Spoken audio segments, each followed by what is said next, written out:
WBNE. Howdy, yolks, and welcome back to Bacon and Eggs! I'm Tyler Carlin. And I'm Ethan Edgehill. And today we're taking princess lessons. Or maybe we're just bonding with Julie Andrews. So catch a falling star. And put it in your pocket. Because today we're bringing you... The Princess Diaries.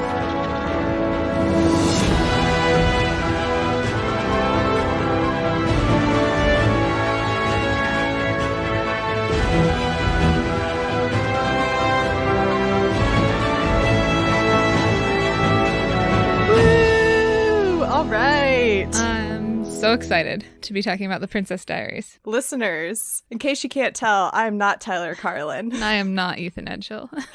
I am Mary Clay Watt. And I am Valerie Winters. And we are guest hosting this week. I won't get into the details, but long story short, I suggested to Tyler and Ethan that they needed a break. They needed a week off. And I suggested a takeover of some sorts. And then I immediately thought of Valerie and Princess Diaries. I feel and here we are. So honored that when you think Princess Diaries, I'm the first one who comes to mind.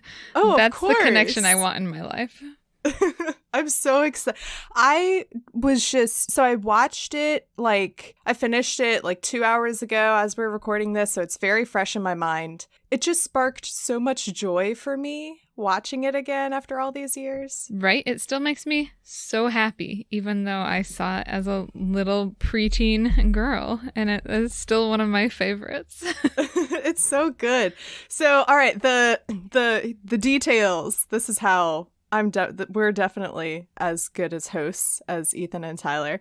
Let's see. Directed by Gary Marshall, The Princess Diaries came out on August 5th of 2001. I don't know how many days ago that was. People can figure that out yourselves. It was several days ago. It was many days ago. It had a budget of $26 million estimated, according to IMDb, and a cumulative worldwide gross of $335,153. Well done. What a big budget for a Princess Diaries movie, it seems like to me. You know, they had to film some in San Francisco. That's got to get kind of expensive. But yeah, Julie Andrews was probably half of that $26 million. She should have been if she wasn't.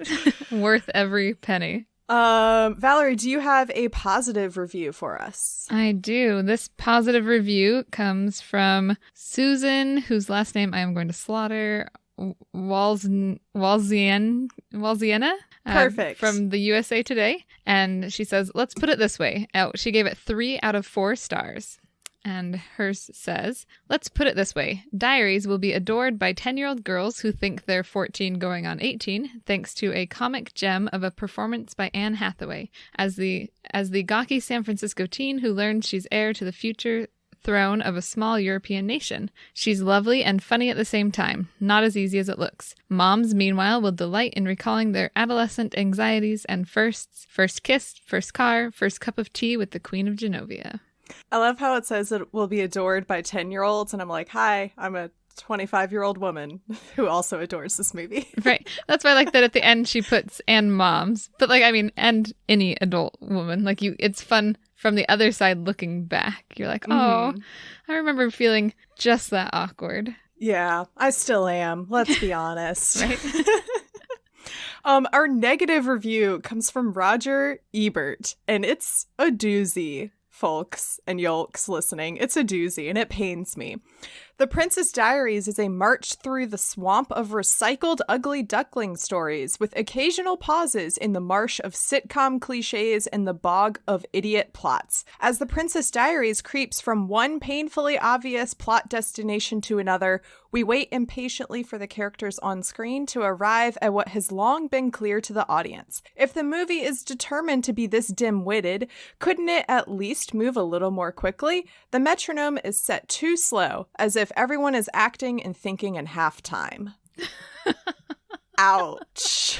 It's one of the meanest reviews. I think in other reviews that I read, I think it's a valid point about the pacing and the timing, because it is yes.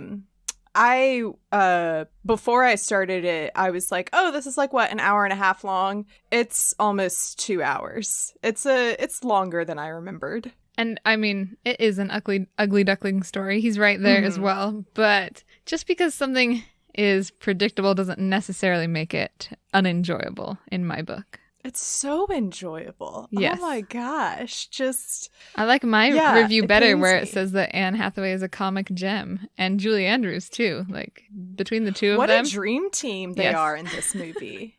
And how lucky too, because this is Anne Hathaway's like first big role. Yeah. And so she really knocked it out of the park. I was looking that up before we were recording. She was, I think it was like 19 when the movie came out, so probably 18 when they were filming this. And like, but The Princess Diaries launched Anne Hathaway's career, which is just so funny to like look back on. Where I first heard of her and have loved her ever since. I know, like, it's where I know her from, is from The Princess Diaries. It's where I know Sandra Oh from, honestly. Yes. Did you see, she did like during quarantine, Sandra Oh did like a recreation of her scene as the principal, and it's vice principal, and it's fantastic. Okay, what else do they do at the top of the show? Their ratings. Everyone that we were collecting scores from. So I posted in Discord, which if you're not a Bacon and Eggs patron, you should become a patron. It's $3 a month to join Discord. Go to patreon.com/baconandeggsmedia ? I think is theirs. Yeah. That sounds right. It'll probably be linked in the description. And then I also posted on the Facebook group, and scores were like, I was very surprised, like pleasantly surprised there were so many high scores. Yeah, I was very excited. I was like, sweet. Everybody loves this movie as much as I do. Mickey on Facebook gave it an 88 out of 100. Definitely a nostalgic classic, but I like the sequel better, which I think is valid. It's hard to decide which one I like more. Every time I watch one, I'm like, that's the best one. And then I watch the second, and I'm like, no, that's the best one. And then I just love them both. I know. And then Rachel on Facebook, this one's a bit of a more negative one. I say negative, it's still a nice review for it. Gave it a 70 out of 100. An iconic movie with a lot of nostalgia factors for those who watched it in middle school. But it's still a silly, fun movie that's no cinematic masterpiece. I disagree with you there, Rachel. Yeah. If my husband Casey can be on last week and claim that Willow is a cinematic masterpiece, then this one is definitely better than that one. Yes. What did people in Discord say, Valerie? Everyone, again, had positive reviews. I don't have a negative review, but I have a positive one from Robin, and she gave it 86 out of 100 and said, "This is one of a small handful of childhood films that I can enjoy now as much as I did back then. I think a lot of people can relate to Mia's awkwardness. The growing relationship between grandmother and granddaughter is so wholesome. Dame Julie Andrews always brings a timelessness to her performance. Top tier for this genre of movie." What a beautiful review. I know, she had it so well written. Couldn't resist. And I like her point that there are a lot of childhood movies that I only watch now out of either nostalgia or like you watch them now and you like laugh at them. You're like, oh, look at how cheesy this is. I can't believe I loved it. Like we were watching the D2 Mighty Ducks trilogy last week. We like watched them all, and those were ones that I was like, I remember loving, and they're still fun, but like in a fun laugh at them way. Whereas this movie is one that I still genuinely enjoy as an adult. Think it's fantastic. Yeah. I actually, there were a lot of points that I wrote down as being like, I enjoyed like these aspects of the movie a lot more as an adult than I did as a kid. Like all of the, like Joe's character is so much better as an adult. And there's a lot of jokes and humor that I didn't quite understand when I was younger watching it, that like now I get it. So I appreciate, and that's, Disney does that with a lot of their movies though, where, you know, they add in those aspects that are for the adults and aspects for the kids to make it enjoyable for both. So I think this movie just improved with time for me. I wholeheartedly agree, because you, like you said, yeah, you finally get the other jokes, but you still enjoy just the awkwardness, like, Anne Hathaway's great at like slap comedy, like or physical comedy. Like when she tips out of her chair and stuff, like it still makes me laugh. Which apparently Anne Hathaway accidentally fell out of her chair during her audition. Oh my God. And that's one of the reasons why they cast her.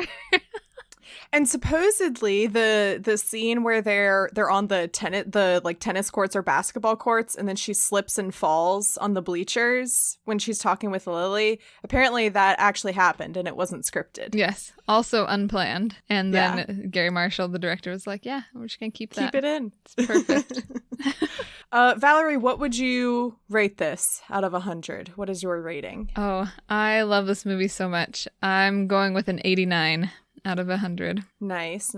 Okay. I will enter that into this handy dandy chart. I'll give it an 80, an 87. Sounds fair to me. Yeah, I enjoyed it a lot. Okay, so before I click enter on this Excel spreadsheet to calculate the Bacon and Egg score, the Rotten Tomatoes score was painfully a 48%. Oh, is that the Rotten Tomatoes, like the critics? That's the critics. Okay. Mm-hmm.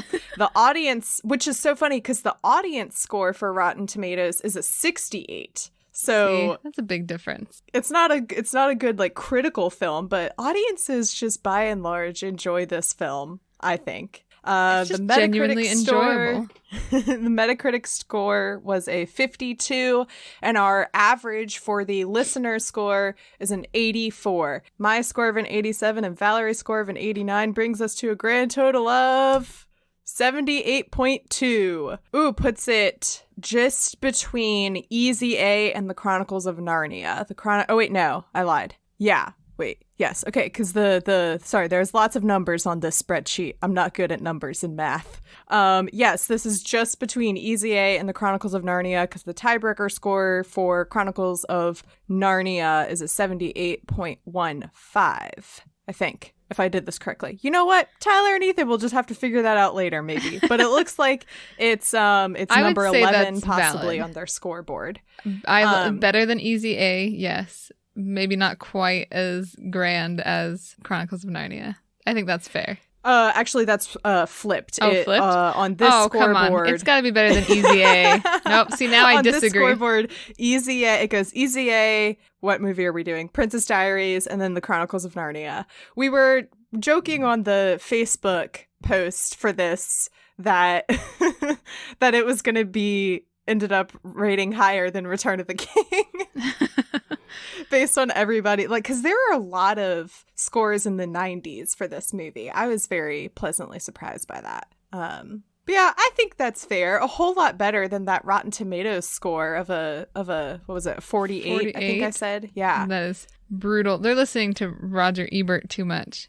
Ugh. Who apparently put this movie on his worst movies list, like most hated movies list. Like, he hates this movie, which is just wild to me that you would put that much time into hating a teen movie. But he's clearly not the intended audience. Yeah, I would say so, definitely. Like, what could you possibly have? Like, he probably met Julie Andrews at a premiere somewhere, and she was rude to him or something in some way. But I also don't want to say that because I don't think Julie Andrews could be rude. I don't think she's mean to anybody ever. I know.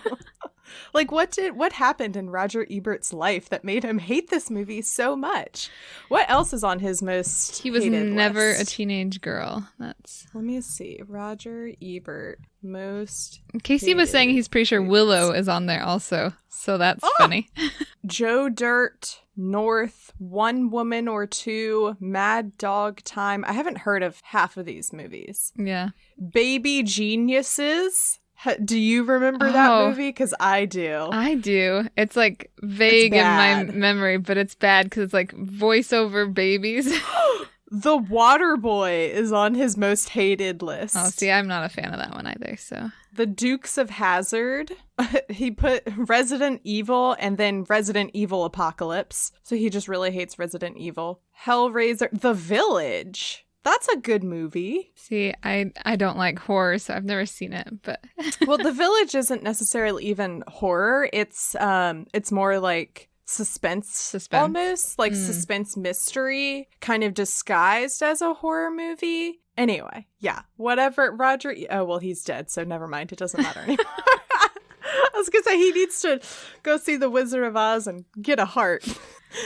I can't necessarily remember the first time I watched this movie. Like, it's just always been in my memory, and like my memories of growing up in the 2000s. So I don't remember like when like seeing it for the first time or whatever. I think it was just like perpetually on TV all the time, and I don't know, at some point or another it just became like such a commonplace movie for like for elementary and middle school girls in the 2000s. Because it's so funny and so wholesome. But no, I definitely remember because this came out at the beginning of August, and my birthday's in August. So I was turning 11, and my mom took me and a friend, and we went and saw it in the movie theaters. So I have very fond memories of Princess Diaries from the very beginning and just loving it immediately. In fact, I went home from the movie theater and nicknamed my younger brother Pookie, because he says, Julie Andrews says that you have a cousin who's a baron or whatever, and more fondly known as Pookie. And I thought it was the funniest name. And so my younger brother, like, I nicknamed him Pookie, and the family started calling him that for like years. And I still call him that occasionally, even though he's like all grown up and in the Air Force, but he's still Pookie. Man, so you were like the exact target audience when this came out. I was the target audience. Like in the review by Susan that I read, she's like 10-year-olds who think they're 14-year-olds going on 18 will love this. And I'm like, yes. I watched Mia and I was like, oh, I feel that awkward, but look, she can grow up and be beautiful and smart and talk to a large audience and face her fears. And it was like this, you know, feeling of like, I want to be like Mia. Like, Mia's the coolest. Mm-hmm. Plus, I was already I'm a huge Mary Poppins fan since forever. Oh, yeah. It's probably my favorite Disney movie. And so Julie Andrews has always been like my idol in life. So I was super excited to see her in Princess Diaries. Yeah, for sure. Growing up, we watched a lot of Mary Poppins, or at least I did. I don't know.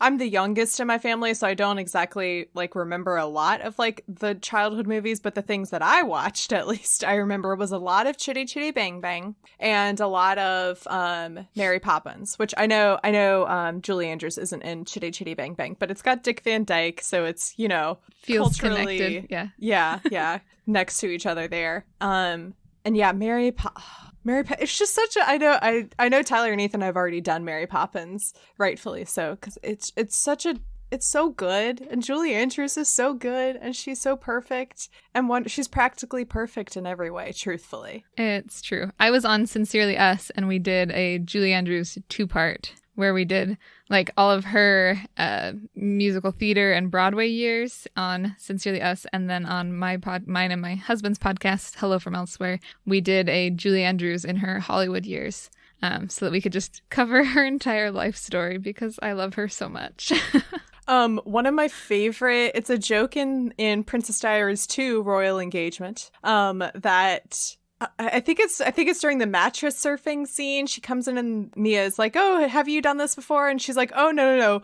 But I did do some flying in my days. Yes. And I think that was Disney's like, I don't know, Easter egg joke of her being in Mary Poppins. Right. And she knows how to fly, obviously. Mm-hmm.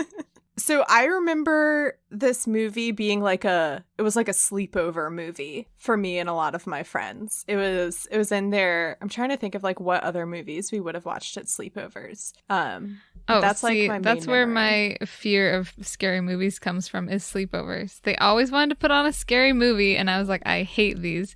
And I started telling my friends that my mom was like, I started blaming it on my mom. My mom doesn't let me go to sleepovers, even though it was just me not wanting to watch any more scary movies at somebody else's house late at night. If they'd have been watching Princess Diaries, I would have been there every time. You would have been there 100%, yeah.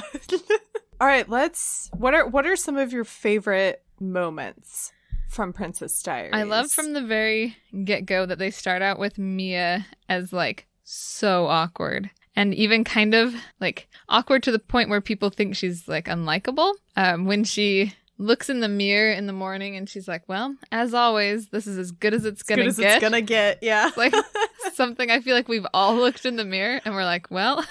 I say that on a daily basis, right? Especially like now in quarantine when I'm going out. I'm going to the grocery store and I'm in sweatpants and haven't washed my hair in 2 days, and it doesn't matter that my chin is broken out in acne because I'm going to be wearing a mask, so what does it matter? Exactly. like yeah, this is as good as it's gonna get.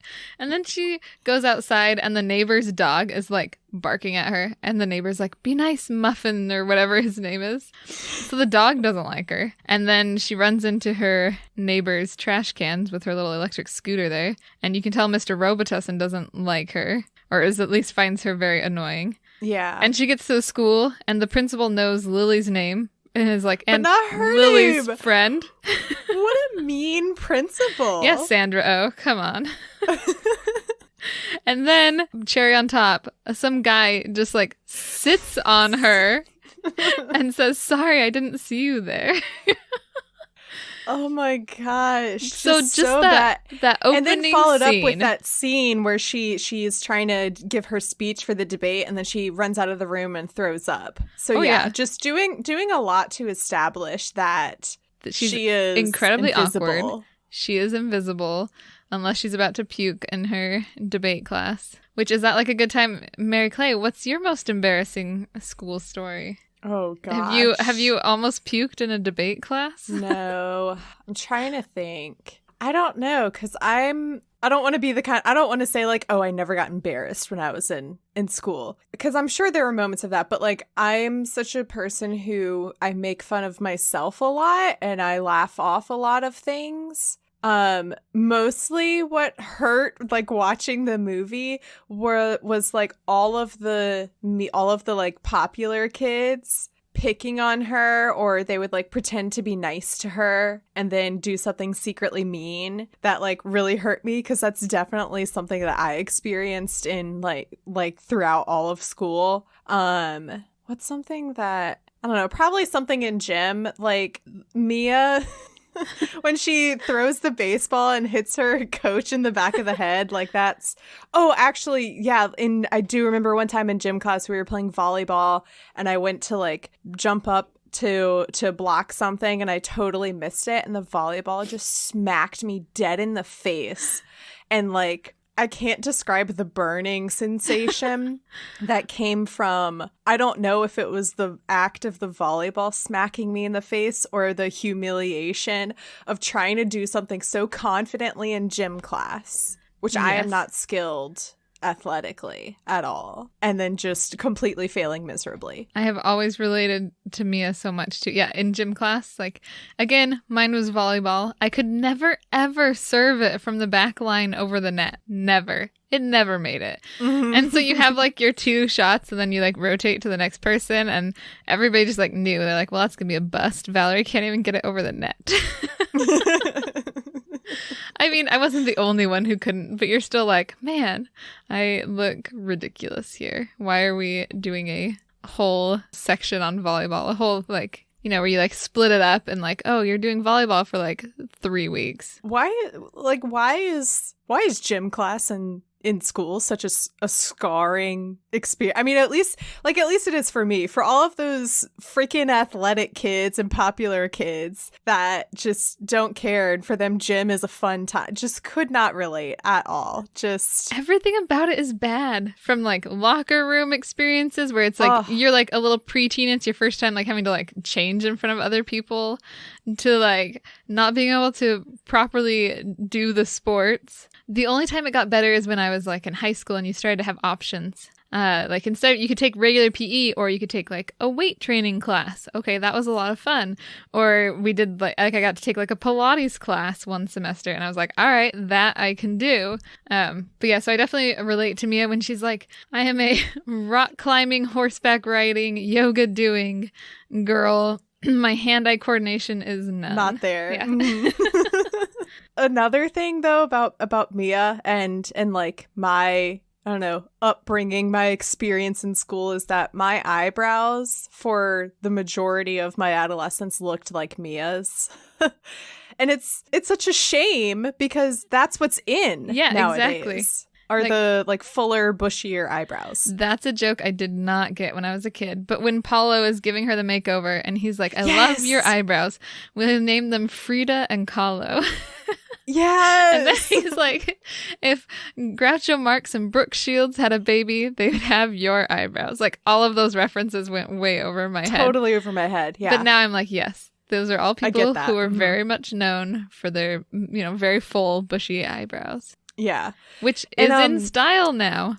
Yeah, so it makes me wonder, like, what would her... I guess let's talk about the whole kind of nowadays, like, problematic aspect of the makeover, especially given that, like, her curly hair is like, chemically straightened. That's probably my least favorite part, yeah. Yeah. It's like, and curly hair is beautiful, and there are great ways to... I don't know, tame probably isn't the right word, like but style it great and ways take to care like of it style properly. it and take care of it properly so that your curls are beautiful. And like I don't have curly hair, but I know from friends who do, like the last thing you do is take like a brush to your curly hair. Exactly. Yeah. So her makeover is definitely a very... Because this movie came out in 2001, so this is very definitively a 2000s look of like thin eyebrows were in. Straight, I can tell that like hair. Yeah, straight sleek hair. Which when Gary Marshall was doing the screen tests, his granddaughters were watching with him for like who should be Mia, and his granddaughter said that she should be Mia because she had princess hair, like the straight, really smooth, sleek hair. That was his granddaughter's vote. Princess hair, because she already had princess hair, so it would work out well. And yeah, it ultimately comes down to like, oh well, that was her final look, because that's probably more what Anne Hathaway actually looked like, as opposed to like, oh, we're gonna give her curly hair and then make it that would have been very more beautiful, high maintenance, because she doesn't have curly hair. Yeah, she had to wear like a bunch of layered wigs or not wigs, but like a weave. Yeah, kind of like a weave. Like they did a lot of that to give her like this really bushy hair. And apparently lots of other girls on the set were like, Anne Hathaway would hear like whispers like, well, I'm way prettier than she is, like why did she get the part? And so her real life experience is very much like Princess Mia's movie experience, where they're like, oh, okay, now that you don't have a giant bushy hair and, crazy eyebrows, and take the glasses away and put on a little bit of makeup. So that was really interesting that she had the same experience on set from some of the other girls. Oh, poor Anne Hathaway. I love her, though. A lot of the funniest parts from the movie were at her suggestion. The idea that the hairbrush would break in her hair, that was her suggestion. This shot where she has the retainer in her mouth, like that's her actual retainer, and she's like, I can't talk in this thing. I was kind of wondering. Yeah. Because I was like, she actually has the retainer in, because you can hear her speech is affected by it. So I was like, did they make a retainer for her to use for that's so funny. That is like her retainer, and Gary Marshall was like, yes, I love that you can't talk in this. Let's just put that in there. And that's also super realistic for teenagers, you know? Right, you'd have your retainer in at night. It should have been for those of us for people who were good and actually wore their retainers. And then, there's me. Let's see, I had my braces. I got them, I think, at the end of 8th grade, and I got them off kind of like a third of the way into 10th grade. I do remember I got my braces off 1 week after the school play that I was in. And I was like, really? I couldn't have had them off the week before I was in the school play? I think so I had retainers, obviously, which like you're supposed to wear for basically the rest of your life if you don't want your teeth to move. And I probably wore them, I don't know, a year, 2 years. But I do remember one time, like I was coming back from camp, and I was supposed to have like a check-in appointment with my orthodontist, and I hadn't been wearing my retainers. So I went to like put them in and just be like, oh, I'll just wear them for the kind of like before you go to the dentist, you like furiously brush your teeth and floss and use mouthwash. You're like, I've been doing this for months, I promise. Yeah. As if they can't tell. And I went to put my retainers in for like the week beforehand, and it hurt, and I was like, oh, this isn't happening anymore. Oh man, yeah, I didn't have to have braces, but most of my siblings did. So I remember very lucky. them experiencing that. It always looked painful, every part of it. They were never really painful for me, at least.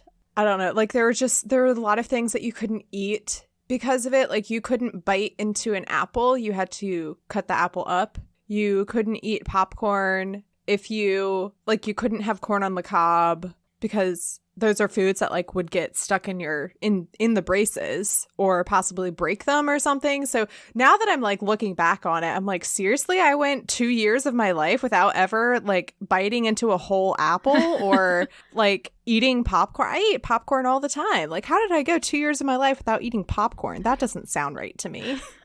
The sacrifices you make for straight I know, teeth. right? For my teeth that are now not exactly straight anymore because I was supposed to be wearing my retainers after all these years. You know, we all do our best. And as teenagers, I mean, I'm impressed she's still wearing her retainer, so. I know, yeah. Yeah, because age 18, 19, when she was... It's just so funny to me that she was so young. She would have been out of braces for a while at that point. It is interesting that she's supposed to be playing somebody so much younger, though. Like, she's supposed to be 15 going on 16. Which in high school years...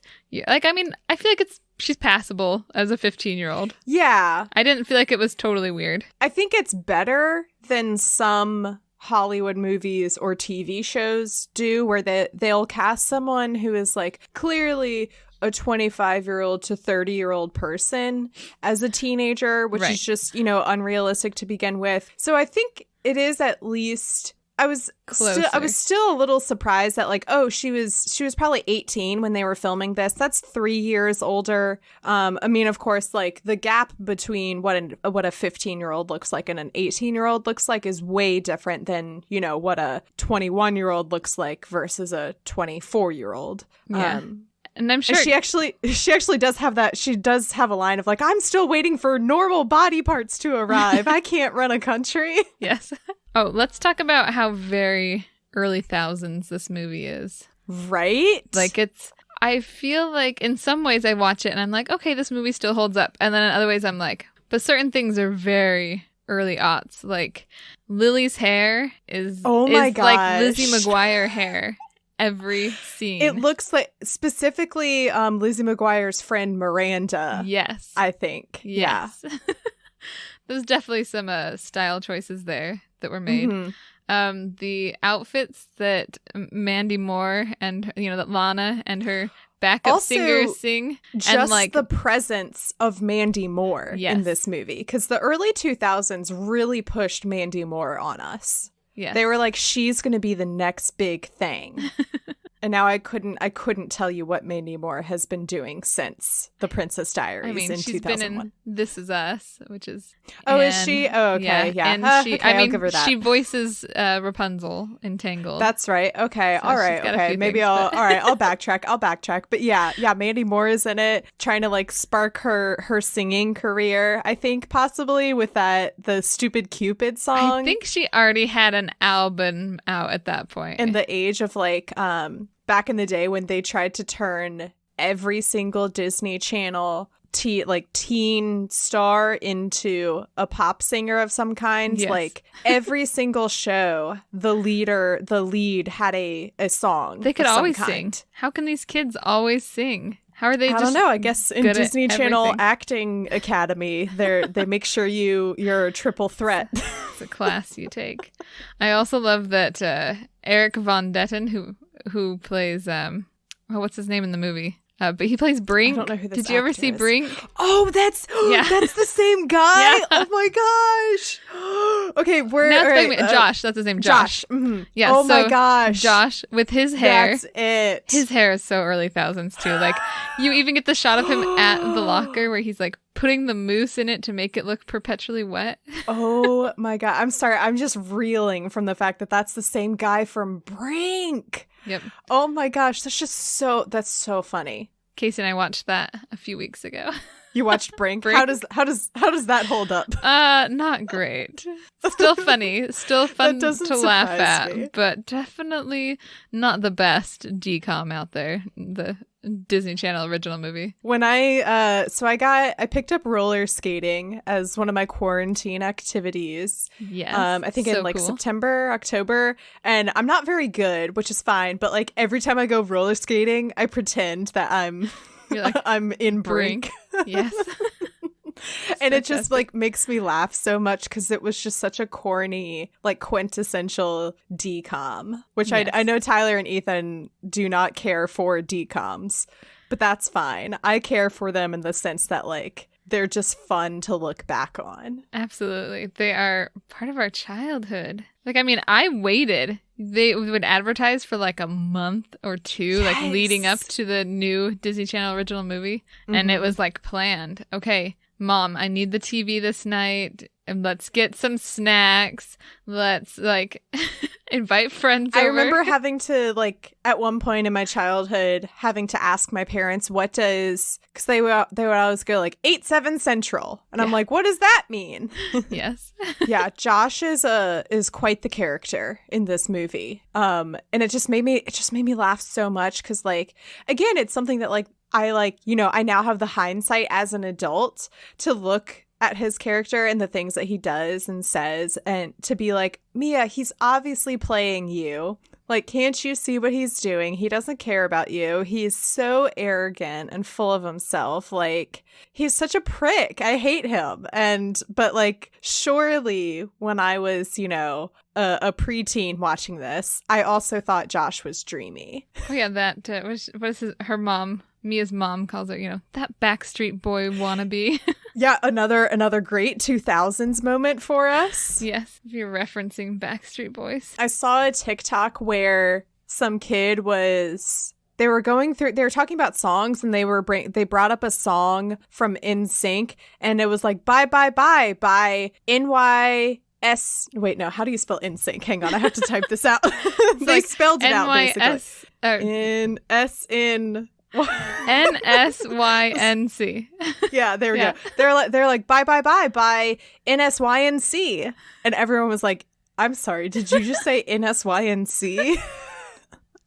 Like it was REM or something. It's fantastic.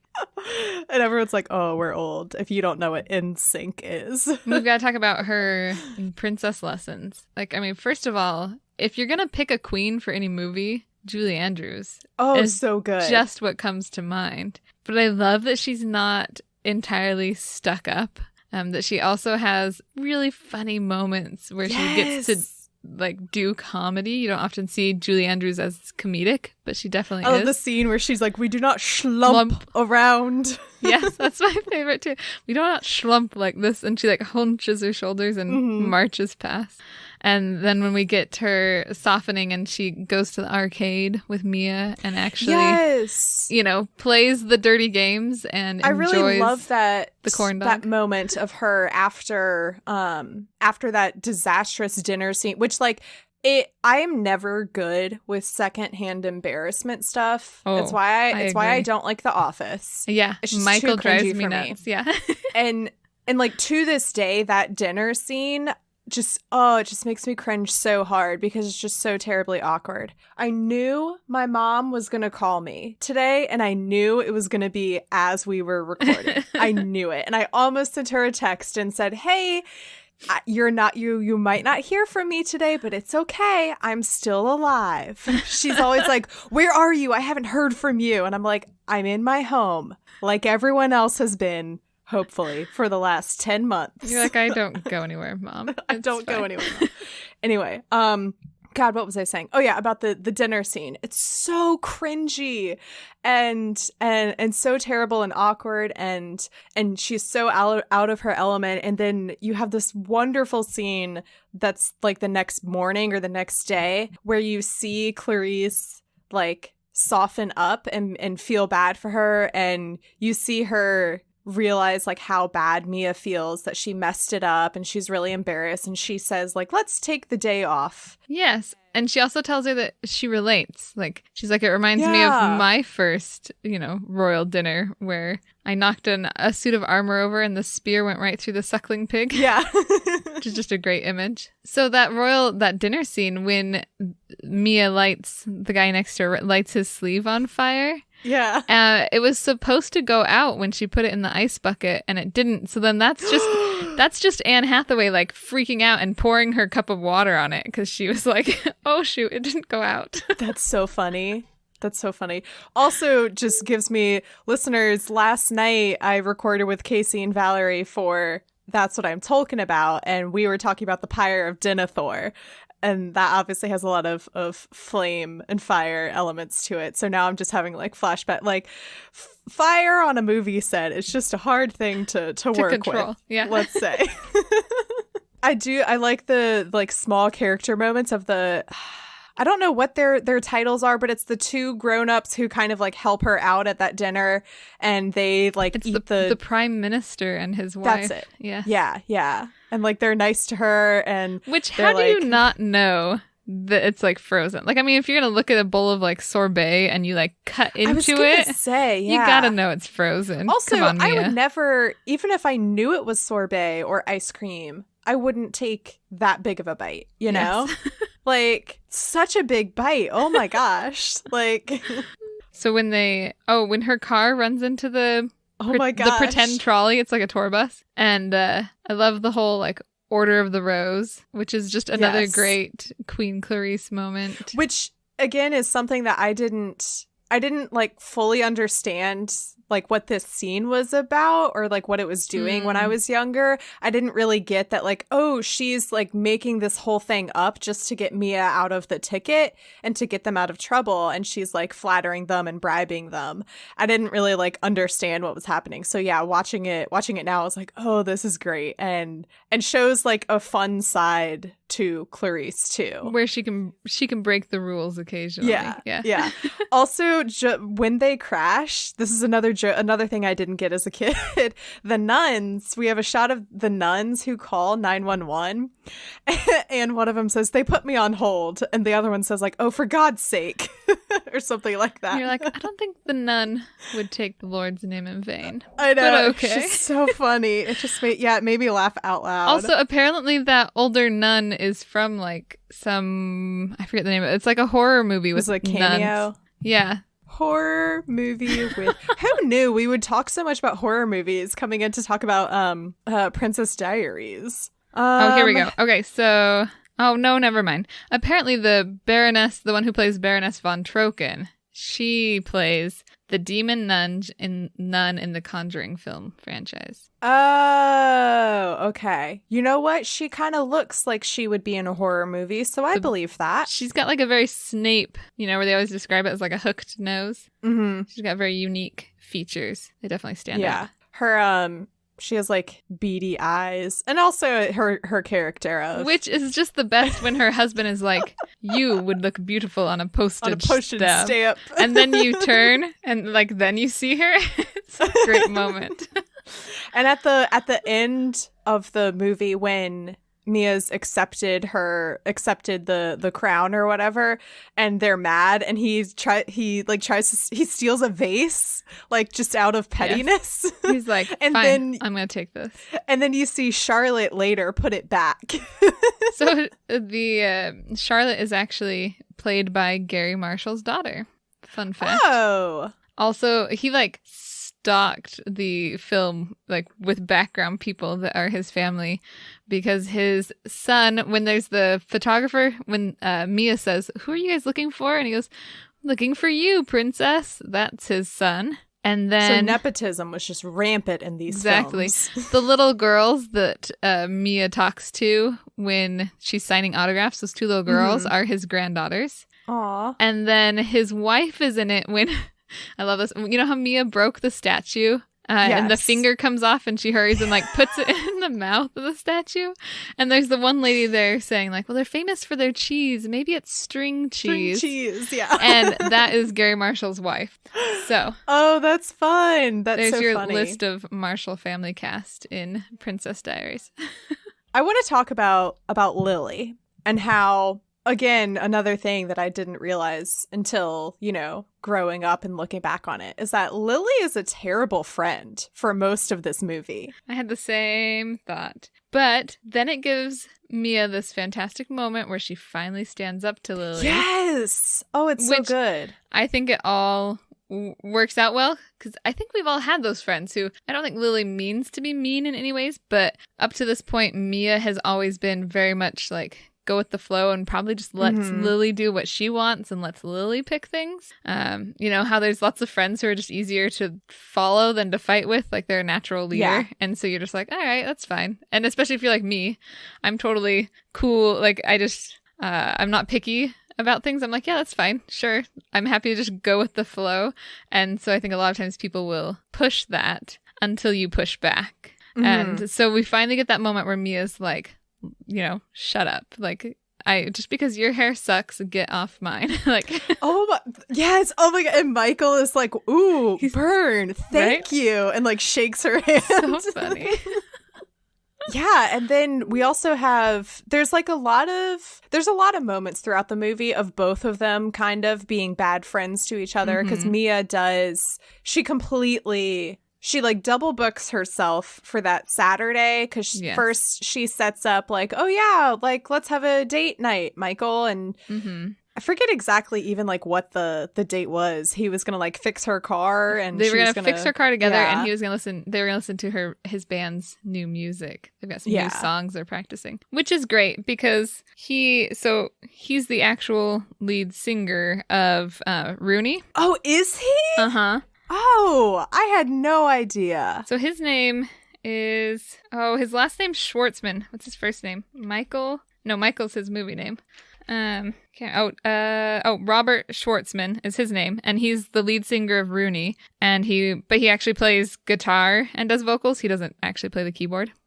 Although I always wanted a keyboard full of M&Ms. Yes, why does that image stick so heavily, like, and it's such a random thing for the movie director to be like, hey, we're gonna put M&Ms on this keyboard. It's just Michael's thing, because then later I also always wanted to give somebody a pizza with M&Ms. So sorry, it spells something out with M&Ms on it. But anyway, so Robert Schwartzman, lead singer of Rooney, also his brother's Jason Schwartzman. I don't know who that is. Let's see. What would you know him from? He is. I don't know a lot of people. I'll just throw that out there. He's in like Grand Budapest Hotel, and he's also in he's in like all of Wes Anderson's movies, and he's got like the dark brown hair. I haven't seen any of those. What else would you know him from?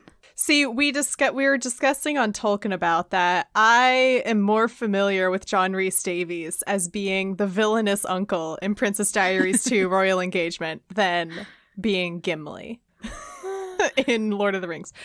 Okay, yeah, he looks familiar. I don't know where I would have seen him in, because all of these movies that you're listing off, I'm not a distinguished movie person. I watch dumb movies most of the time. Unless it's Princess Diaries, then it's high class, it's quality film, cinematic masterpiece. Yes, 100 out of 100. Yeah, no, 100%. I've definitely picked up more of Casey's ability he knows everybody. I'm always like, who's that one guy in this one thing? And I can give him like bare minimum details, and he knows every time who I'm talking about. That's very impressive. It is. And so I've picked up more of that habit, or at least just paying more attention to who the actors and people are behind the characters. Because when we first got married, Casey owned like 60 movies, and I owned like 6. Like literally, I only owned 6 movies. And of course, Princess Diaries was one of them. But, you know. So if you had to choose between Josh, who, you know, is a total yuppie with his slicked hair and his yacht, or his little, you know, his boat there. And then his sailboat. That is sailboat. It's called the Josher. The Josher. I think I just noticed that for the first time this watch through. Oh my gosh. Or you've got Michael, who eats a ton of M&Ms and fixes cars and plays music. Yeah, so that's actually, I remember what I was going to say now, which is that like Michael he's not that like dreamy looking, which I guess is fine. You know, it's a more realistic. Yeah. It's different from the normal movie trope. Mm-hmm. And also, she said when they like eventually kiss and get together, and he's like, why me? And she says, because you saw me when I was invisible. Not really. I think they have like one scene before her makeover. We see it though, because she goes in and checks on his car, and he's like volunteering to do like some work on the car for free. And Doc, he's like, oh, you sweet on her? And he kind of deflects, but like he clearly is interested. Yeah. So okay. I think we get enough hints that you're like, okay, he's had a crush on her for a while. Because it's not, I don't know. I think it's just a little bit, maybe there could have been like one more scene that like established that pre-makeover. Because it's not until after her makeover that they start setting up this like car fixing, music listening date. Right. Which I think we should talk about some of the like iconic lines and moments from this movie. And one of them comes from that scene where they're talking about the date, and in the background Lily is running up and she's like, "Hey, wait for me." And then someone turns around and she goes, "Not you. I don't even know you." Yes. Speaking of Mia and Michael, I love when he shows up to drop off her car. And she gives him the final payment, and she's like got the pore strip on her nose. Oh my gosh, she rips it. It's gotta hurt so bad. You know what? I made Casey do one with me a couple months ago, and he's like, "These hurt so bad. Like, why do people do this?"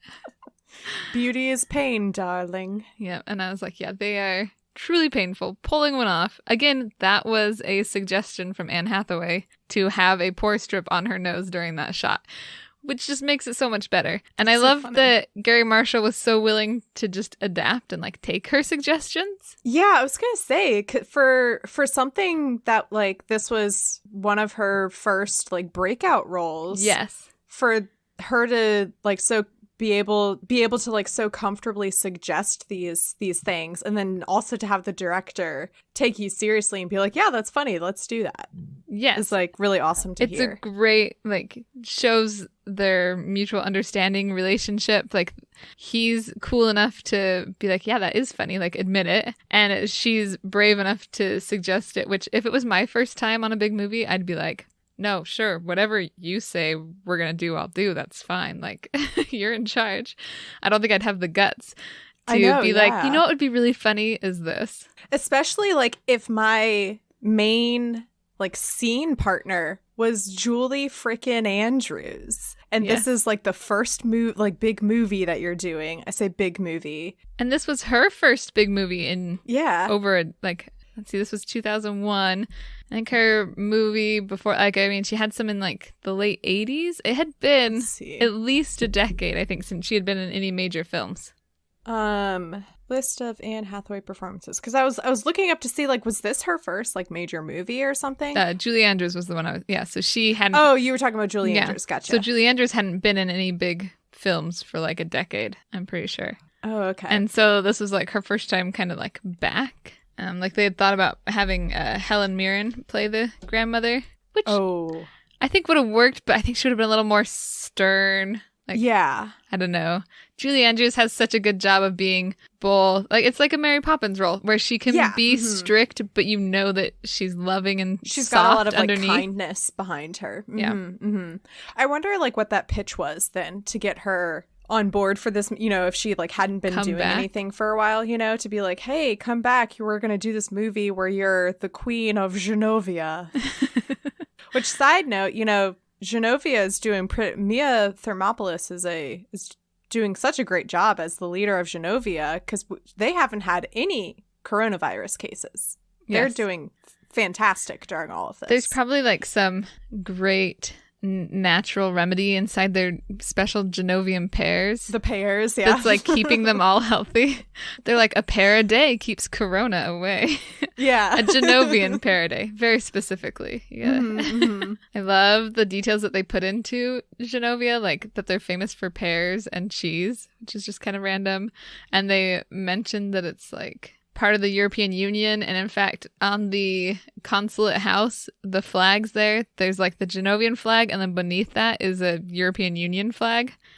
So they've like put in these details where they're like to establish it, to make you think it's real. I'm pretty sure it took me probably a couple years when I was 11 to be like, oh yeah, that's not an actual country. I was gonna say, I think it also took me a while to figure out that Genovia was not a real country. I know. Unfortunately. You're like, dang, why isn't it real?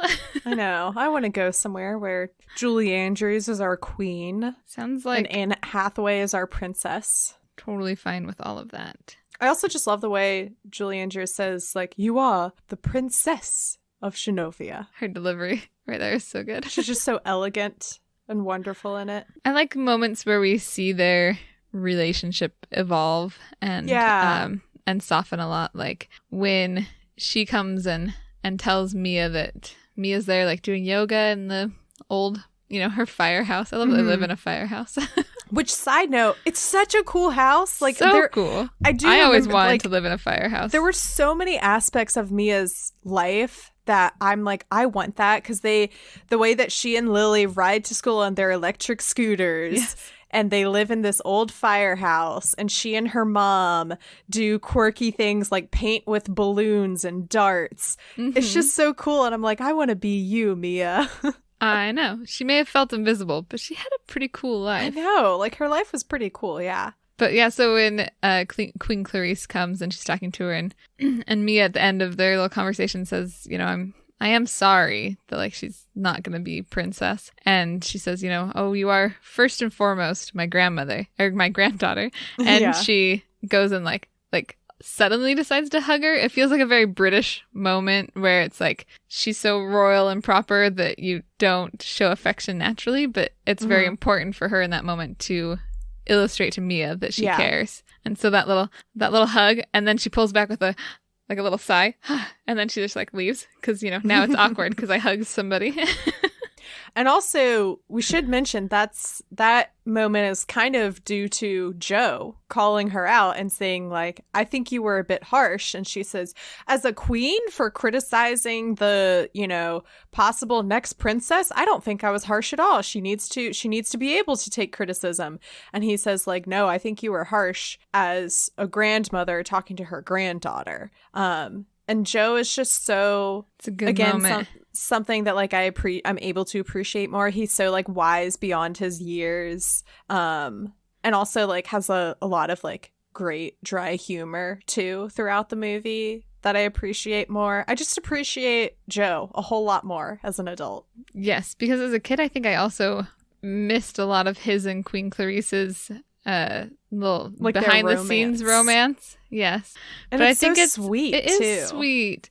And I think we often, in our younger years are like, well, old people aren't still in love. Like, they don't fall in love with people. That's weird. Yeah, no. So I love that it normalizes that a bit, that it's like, yeah, she has her own, she's queen, but she has her own personal life and interests as well. And it's natural to fall in love at any age. And and when it comes, spoiler alert for Princess Diaries 2 Royal Engagement, when they don't just drop that plot line and they keep it going, and it's much more of a presence in the sequel that Joe wants to be with her, but she is like, no, I'm the queen, I can't marry my butler or chauffeur or whatever his term is. He's head of security. And then when they eventually, and then the whole twist of it's not going to be Mia's wedding and it turns into her wedding with Joe, because she does, and I think Mia actually says it, she's like, you deserve to be happy and in love too,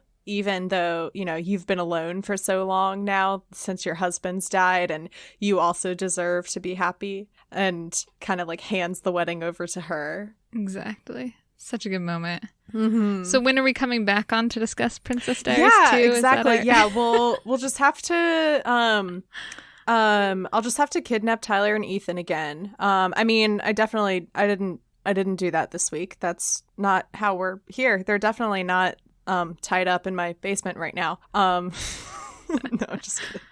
Yeah, we'll have to do Princess Diaries 2 Royal Engagement, starring John Rhys Davies in his most notable role as Chris Pine's uncle.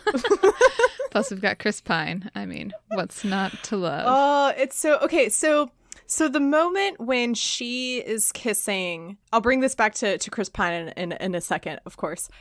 She sets up this whole idea of the foot pop. Yes, which, I want to talk about that. By the way, definitely set a standard in my young self of like, oh, so like that's what romance is supposed to be, is you kiss and your foot pops. And she has like, awkward encounters. And then when it finally does pay off, when she and Michael kiss and her foot hits the switch and the lights in the garden illuminate and everything, which by the way, you do hear Clarice earlier in the movie telling Charlotte, like, I want this garden to be like totally revamped and I want there to be fountains and lights and everywhere. Like, we need to make it look beautiful. So we heard that before. And then like this big reveal and the beautiful romantic kiss.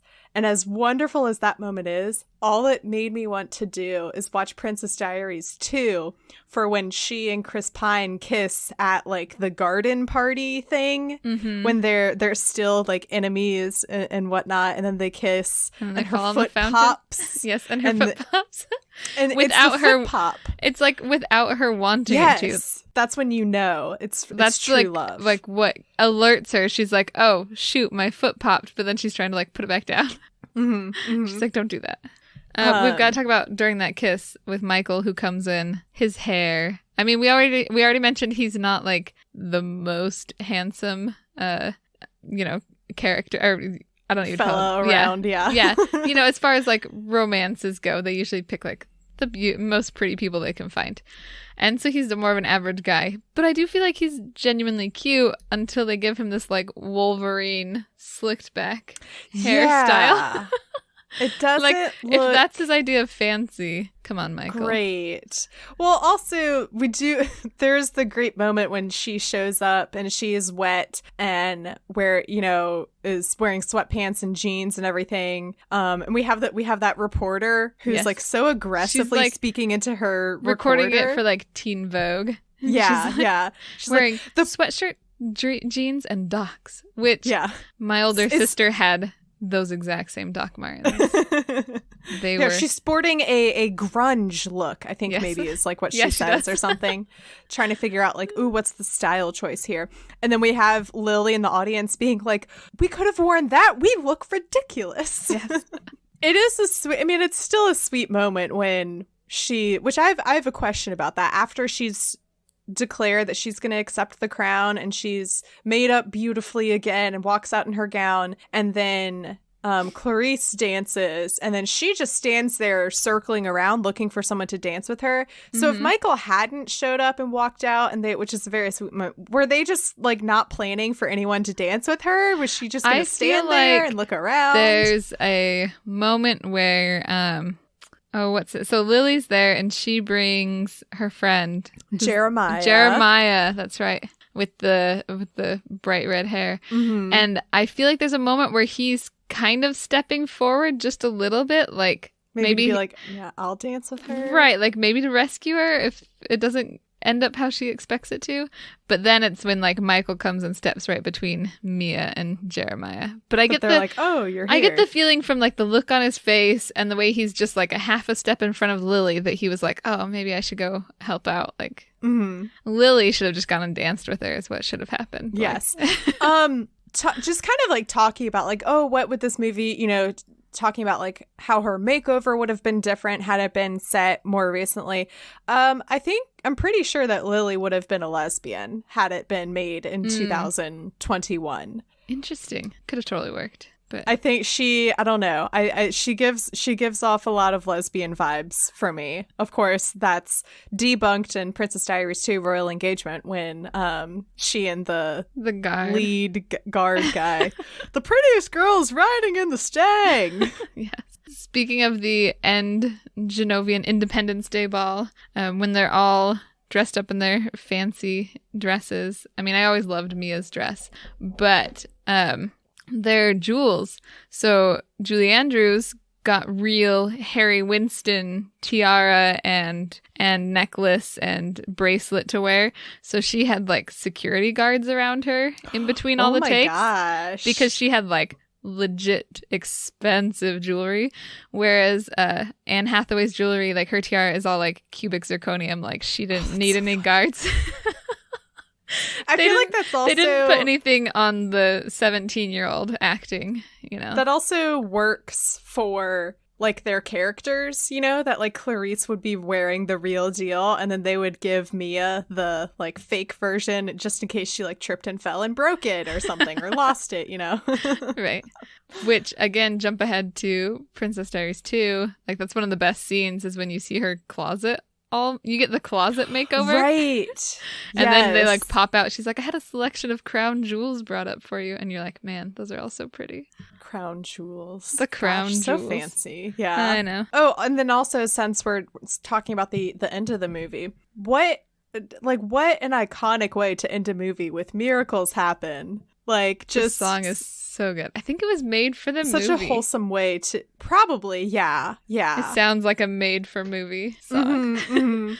And miracles happen. I tweeted the other day that there are 2 acceptable ways to end a movie with a song, and it's miracles happen or perfect day, a la Legally Blonde, is what I was kind of also thinking about with the montage of Elle giving the graduating speech, and you're getting a catch up on like what all the characters have been up to, and it says like Emmett is proposing to Elle tonight, and it's like all underscored to it's a perfect day, and it's just so good and quintessentially 2000s, I think is what really it just feels and there like to always me. has to be like a ballad during the credits scene too. So like after that song rolls and you've got the credits, then they've got the song that talks about, you know, what makes you different, makes you beautiful, and that whole, you know, yeah, that whole song, which is a little ironic considering the fact that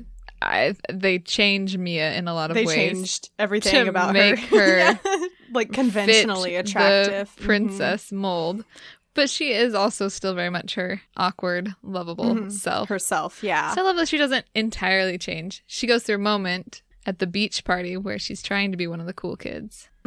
But that beach party pains me. Also, it really is painful. What the mean girls do to her is a setup for child pornography. Because it's bad. They pull all these photographers around and they say like, okay, her bathing suit's off. Meaning like, we want you to take naked pictures of this 15-year-old princess. Yes. You're like, that is illegal. That is child pornography. You're like, that's taking it way too far.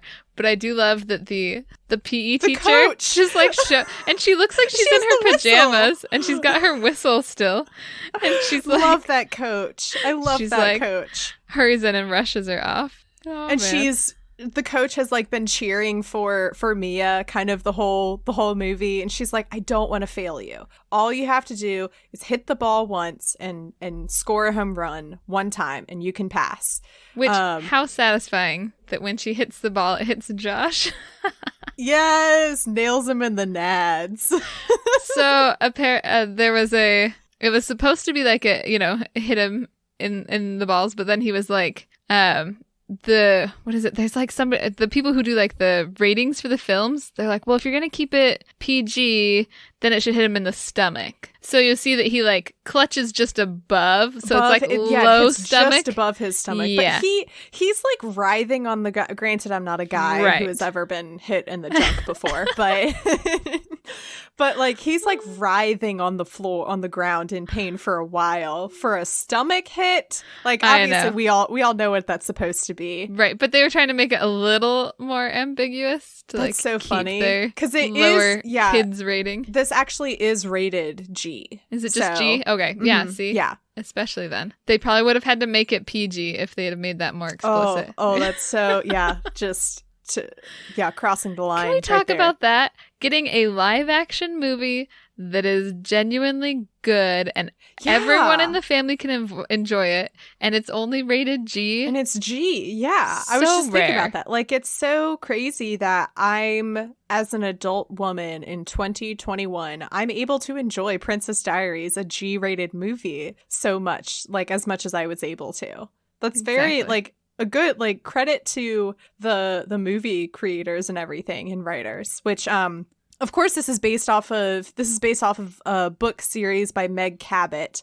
Did you ever read those books? I tried reading them, but I couldn't get into because them. I saw the movies first, and then I heard that Queen Clarice is like way more mean in the movie in the books, and then I was like, well, I don't want to ruin my perfect Queen Clarice image. I know, yeah. And it's funny too, because there were a couple people who left listener reviews saying that like there was one person who said like, oh, it's a good adaptation of the book. I read the book and I enjoyed the book and I also enjoyed the movie. And then there was other people saying like, oh, the books are better and I would like a remake that's a more faithful adaptation to the book. So I think that's interesting that like even amongst the book readers that there's varying opinions of this movie. Also, like on a similar note of Josh getting nailed in the balls, we have the fantastic scene also with Mia smashing the ice cream cone on Lana. Yes. And Lily's chanting, Lana got coned, Lana got coned. I just love that the teachers and Sandra Oh are just like willing to just turn a blind eye. Like, no, I didn't see what happened. Oh, send it out for dry cleaning. And it's so, there are a lot of moments of like satisfying moments of Mia like standing up or becoming like more confident in herself, and that's one of them where she she's like I may have changed like what I look like, but you will always be a jerk. And it's just so good and satisfying to finally have someone tell the mean girl off. Yes, I know. I love that there's some retribution for the the mean people.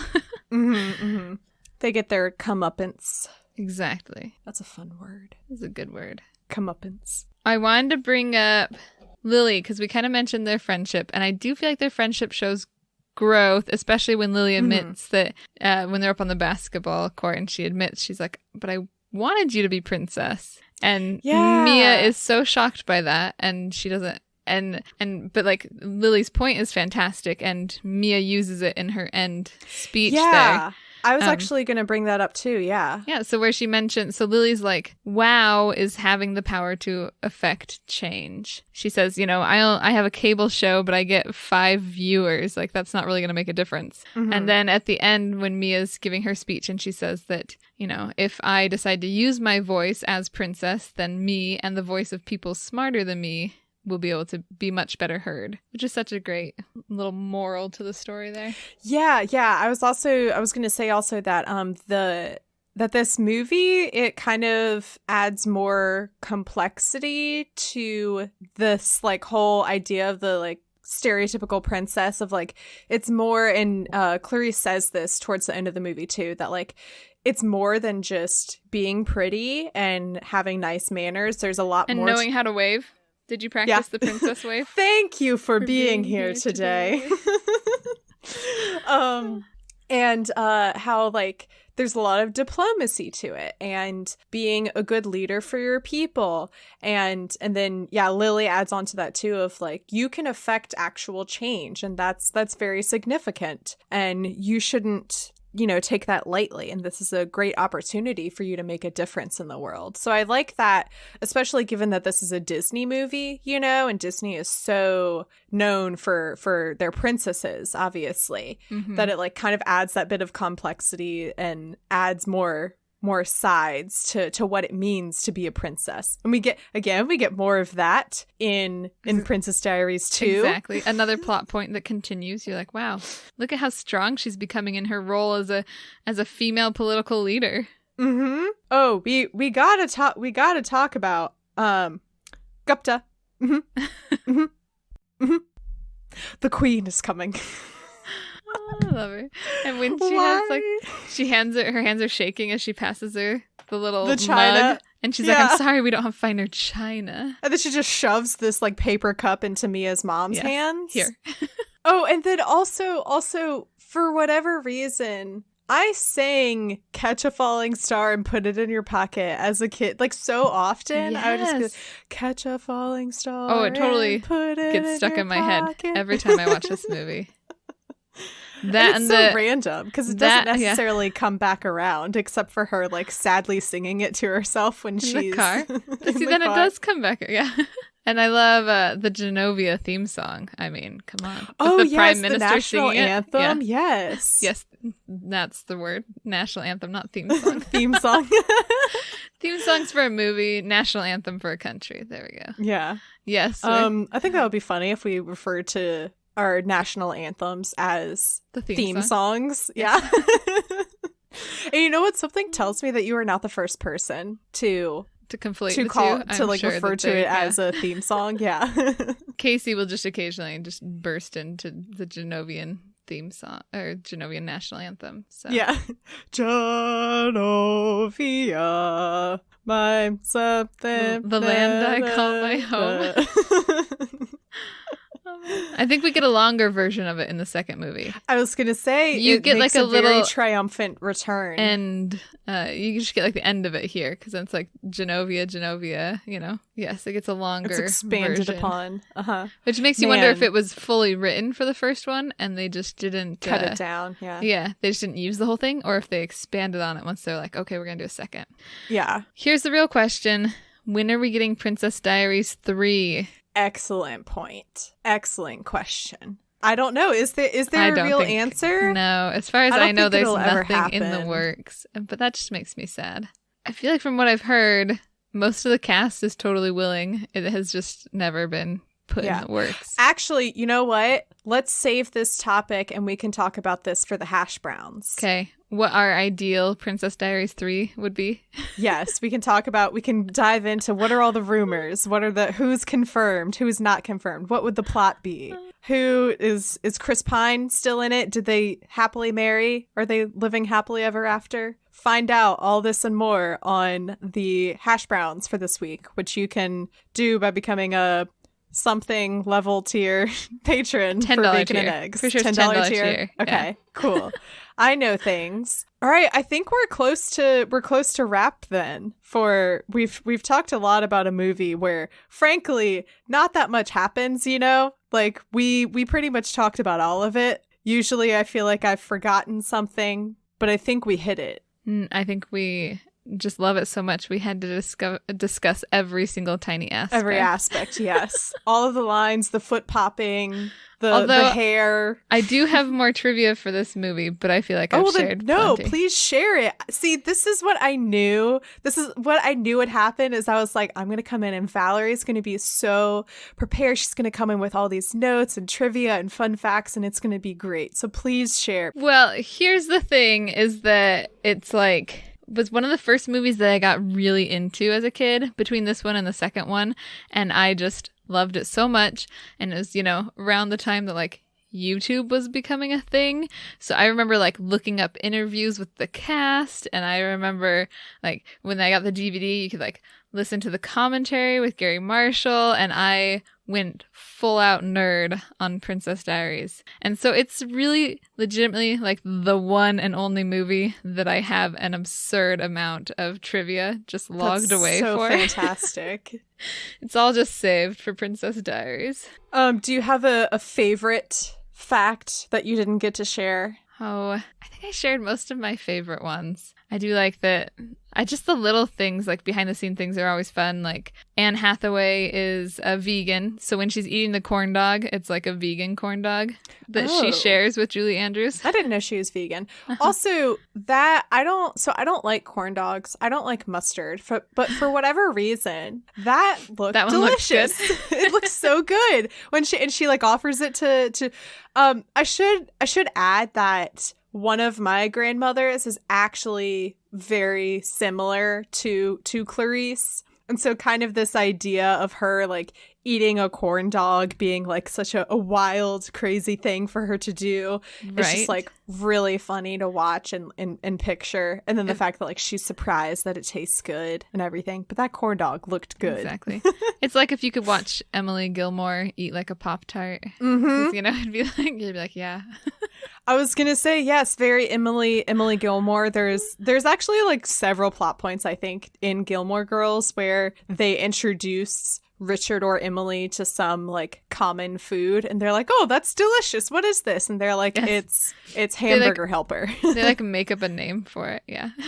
There is one like part where they feed her mac and cheese. Suki brings like all this stuff that's Lorelai's favorite things to eat. Yeah. And she's like, I thought you were pregnant. And she's like, no, my parents are coming for dinner. How can we make all of this like super fancy?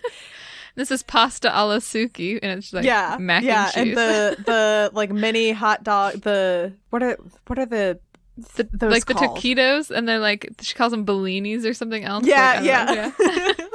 All right, let me see if I can do their credits. Do I know them? Well, first, actually, let's sign off ourselves, I guess. Valerie, where can people find you on the internet? So I co-host a podcast with my husband called Hello from Elsewhere, and we talk about all kinds of fandoms and different themes and movies and things. And we actually did this past spring during quarantine, we did a entire commentary that you can listen along to with Princess Diaries. That's right. So if you want more movie trivia, it is all there. You can find me on That's What I'm Talking About, where I'm actually, the last time I was on Bacon and Eggs was for Lord of the Rings. I am still covering them. Guess what? It's 3 months later. I'm still covering them. Let's see, when does this episode comes out this week? I'm like beginning at the start of Return of the King, so it's a fun time. You can find that wherever you get podcasts. And then I'm also on Twitter at MCWhat'sUp and Instagram at MCTurndownForWhat. Their credits are similar to mine, probably, right? Let's see. So that I almost said That's What I'm Talking About is a proud member of WB&E. Bacon and Eggs is a proud member of WB&E. You can learn more about the network by going to WBNE.org, where you can find all of our shows like Hello from Elsewhere, which Valerie is a host of, and last week Casey was on and he is the other host. So go listen to that, and here's a promo now. Do you find yourself thinking deeply about pop culture? Do you wish for a super nerdy podcast that explores your favorite movies and books? Well, look no further. From WBNE, it's Hello from Elsewhere. On our podcast, we promise to literally transport you to all your favorite fictional settings. I don't think we can actually promise that. Yes, we can. Travel with us to the Death Star. We can't put people in harm's way like that. Or visit beautiful New Asgard. That's so many plane tickets to Norway. Explore the eras of Jane Austen or Frankenstein. Metaphorically, we don't know how to implement time travel. We do now on Hello from Elsewhere. We're going to get in trouble with these promises. With new episodes every other Friday, Hello from Elsewhere is available wherever you find your podcasts. Yes, that part is true. You can even listen on the Hogwarts Express. Oh boy. The cover art is by Graphite. You can support Vaishon Brandon on Instagram at graphite.vmb. You can find Bacon and Eggs on social media at Bacon and Eggs Pod. It's a great question. This is all wild conjecture, by the way. Let me look up what Bacon and Eggs. Bacon and Eggs Pod. It should come It is up. Bacon and Eggs Pod. Well See, done. I knew that. I don't know where you can find Tyler and Ethan on the internet. If you're listening to this still, you already follow Tyler and Ethan. Their stuff will probably still be linked in the description. Yeah, I think that's all those are credits, right? I'm doing so good at these credits. They're gonna... Hey, by the time you edit a few things out, it's just It'll going be to great. sound like you No one knew will it know. all.